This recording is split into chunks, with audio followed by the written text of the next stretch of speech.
Magandang umaga mula sa Pag-asa Weather Forecasting Center. Ito ng ating update sa binabantayan nating bagyong Hana.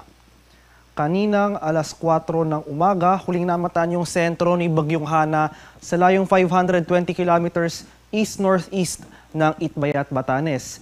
Isa itong typhoon category na may taglay na lakas ng hangin na malapit sa gitna na umaabot sa 120 kilometers per hour at pagbugso na umaabot sa 150 kilometers per hour. Kasalukuyan itong gumagalaw pakanluran sa bilis na 10 kilometers per hour.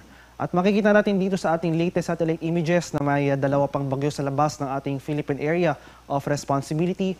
Una, itong si bagyong Saula na dating siguring as well as itong si Tropical Storm Kirogi. Itong tatlong bagyo na ito sa loob at labas ng ating PAR ang nagpapairal ng ating southwest monsoon o hanging habagat na nagdudulot ng mga pag-ulan sa malaking bahagi ng Luzon at itong western section ng Visayas. Para naman sa magiging galaw at lakas ni Guring sa mga susunod na araw, inaasahan natin na ni Hana sa mga susunod na araw ay magpapatuloy itong paggalaw ni Hana, generally west-northwestward or westward. At habang binabaybay nito ang area ng Philippine Sea sa east of extreme northern Luzon, posible itong maglandfall sa east coast ng southern Taiwan. At during this period, asaasahan natin ang pag-weekend o yung paghina ng nasabing bagyo. Si Hana posibleng makalabas ng ating Philippine Area of Responsibility sa Lunes ng hapon or sa gabi. At outside bar, habang nasa labas ng Philippine Area of Responsibility, itong si Hana, ito ay magiging almost stationary dito sa bahagi ng Taiwan Strait. At magpapatuloy nga yung tuluyang paghina ni Hana. At posible itong mag-weekend into a tropical depression category late Wednesday or early Thursday. At ngayong umaga, nagtaas po tayo ng tropical cyclone wind signal sa ilang bahagi ng ating bansa. Sa Batanes Islands, nagtaas po tayo ng wind signal number 1. Asahan po natin yung mga malalakas na bugso ng hangin na dala nitong outer rain bands ni Guring within the next 36 hours. Kaya maghanda po tayo sa mga banta or yung mga hazards ng malalakas na hangin sa mga susunod na araw. At para naman sa mga malalakas na ulan na dala nitong si Bagyong Guring, inaasahan natin na bukas makakaranas tayo ng katamtaman hanggang sa malalakas na buhos ng ulan sa Batanes dahil inaasahan nga po natin na posibleng mahagip nitong outer rain bands ni Guring ang nabanggit na lugar. Sa mga malalakas na hangin naman na dala ni Hana, sa mga malalakas na hangin na dala ni Hana, inaasahan natin na magpapatuloy or makakaranas ng malalakas na bugso ng hangin yung mga areas na nakataas ang wind signal number 1. So itong mga areas ng Batanes, tulad na nabanggit ko po kanina, makakaranas po tayo ng malakas na bugso ng hangin within the next 36 hours. At sa mga pag-ulan naman na dala ng habagat o southwest monsoon na pinapairal nitong tatlong bagyo na sa loob at labas ng ating Philippine Area of Responsibility, ngayon pa lamang hanggang bukas ay makakaranas tayo ng malalakas na buhos ng ulan sa malaking bahagi ng Luzon at western section ng Visayas. So sa mga areas ng Abra, Benguet, Tarlac, Nueva Ecija, sa bahagi ng Pampanga, Bulacan, Rizal, Cavite at Batangas, moderate to heavy rains po ang ating mararanasan sa mga lugar na ito.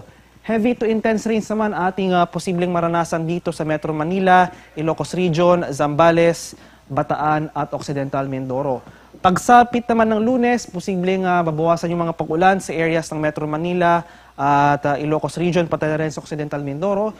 Ngunit asahan pa rin po natin sa mga nabanggit na lugar na ito, itong mataas sa chance ng mga biglang pagbaha at pagguho ng lupa, posible rin yung pag-apaw ng ating mga ilog at dalampasigan.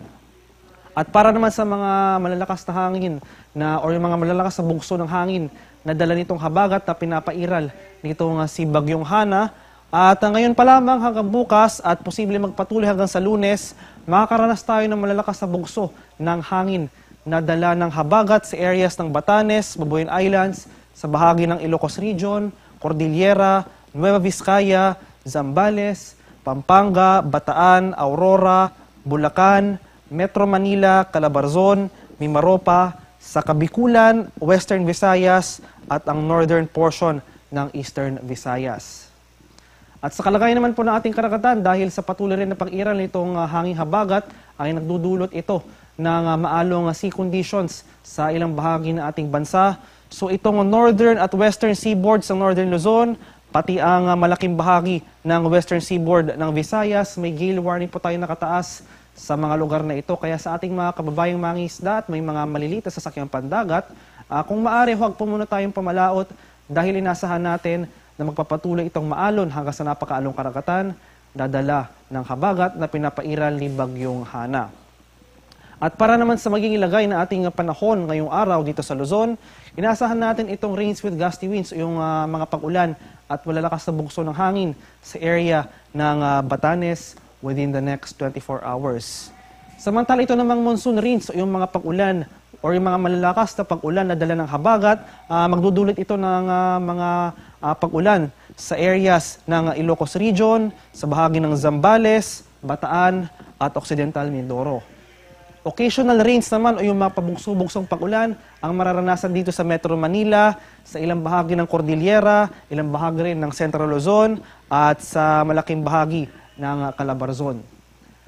Maulap na kalangitan naman at may mga kalat-kalat na pag-ulan, pakulog at pagkilat ang ating mararanasan sa bahagi ng Cagayan Valley at sa nalalabing bahagi ng Central Luzon, pati rin dito sa ilang areas rin ng Calabarzon as well as ilang areas ng Mimaropa. Mas maaliwalas sa panahon nating inaasahan dito sa Kabikulan, generally maalinsangang panahon. May tsansa pa rin po tayo ng mga localized thunderstorms pagsapit ng hapon hanggang sa gabi. So mapansin po natin, malaking bahagi ng Luzon ngayong araw makakaranas ng mataas na tsansa ng pag-ulan, kaya maghanda pa rin po tayo, maging alerto sa mga banta ng flash floods at landslides. Patuloy tayong mag-monitor ng mga heavy rainfall warnings na nire-release or ini-issue ng ating Pag-asa Regional Centers sa ating mga lokalidad. Agwat ang temperatura sa lawag ngayong araw, posible maglaro mula 25 to 28 degrees Celsius. 17 to 19 degrees naman dito sa Baguio City at 26 to 32 degrees Celsius sa Tuguegarao. Temperature forecast para sa Metro Manila ngayong araw, posible maglaro mula 24 to 29 degrees Celsius. 22 to 28 degrees naman dito sa Tagaytay at 27 to 32 degrees Celsius sa Legazpi. Temperature forecast para sa Puerto Princesa ngayong araw, 26 to 32 degrees Celsius at 26 to 32 degrees Celsius rin dito sa Kalayaan Islands. Sa bahagi naman ng Visayas at Mindanao, buong Visayas at Mindanao makakaranas tayo ng pangkalahatang maaliwalas sa panahon. Generally, fair weather conditions, mainit at maalinsangan sa umaga hanggang sa tanghali. Pagsapit ng hapon hanggang sa gabi, asahan pa rin natin yung mga tsansa ng localized thunderstorms or ito yung mga biglaan at panandaliang buhos ng ulan. Agwat ng temperatura sa Iloilo ngayong araw, posible maglaro mula 26 to 33 degrees Celsius. 26 to 33 degrees rin dito sa Cebu at 27 to 34 degrees Celsius sa Tacloban. Temperature forecast para sa Cagayan de Oro ngayong araw ay posible maglaro mula 25 to 34 degrees Celsius. 26 to 34 degrees naman dito sa Davao at 24 to 34 degrees Celsius sa Zamboanga. At para naman sa ating 3-day extended weather outlook sa mga piling syudad ng ating kapuluan, inaasahan natin na starting tomorrow hanggang Tuesday, malaking bahagi po ng Luzon, particular na Northern at Central Luzon, so sa mga areas ng Metro Manila at Baguio City, patuloy po tayong makakaranas or patuloy nating mararanasan yung malakas na epekto ng habagat sa mga susunod na araw. So asahan pa rin po natin yung occasional rains dito sa Metro Manila at Baguio City. Yung mga karakteristik po ng pag-ulan na dala ng habagat, nagsisimula po ito ng late afternoon to evening, posible magpatuloy hanggang madaling araw. May breaks po tayo ng pag-ulan sa umaga hanggang sa tanghali. Sa bahagi naman ng Southern Luzon, so sa mga areas ng Kabikulan at Legazpi City, magpapatuloy po or makakaranas tayo ng maulap na kalangitan at mataas na tsansa ng pag-ulan na bukas, araw ng linggo, at mas maaliwalas sa panahon ang ating mararanasan pagsapit ng Monday hanggang sa Tuesday. May tsansa pa rin po tayo ng mga pulupulong pag-ulan na may pagkulog at pagkidlat. Sa bahagi ng Visayas at Mindanao, magpapatuloy itong generally maalinsangang panahon. Fair weather conditions, nagiging mostly cloudy pagsapit ng tanghali at bumabagsak yung mga malalakas na buhos ng ulan na dulot ng localized thunderstorms sa hapon hanggang sa gabi. Temperature forecast para sa Metro Manila sa susunod na 3 araw, posible maglaro mula 24 to 30 degrees Celsius. 16 to 20 degrees naman dito sa bahagi ng Baguio City at 26 to 33 degrees Celsius sa Legazpi City. Temperature forecast para sa Metro Cebu for the next 3 days, posible maglaro mula 26 to 33 degrees Celsius at 25 to 34 degrees naman dito sa Metro Davao area. At yan naman pong latest mula dito sa Pag-asa Weather Forecasting Center. Ang susunod na update para kay Bagyong Hana ay mamayang alas 11 ng umaga.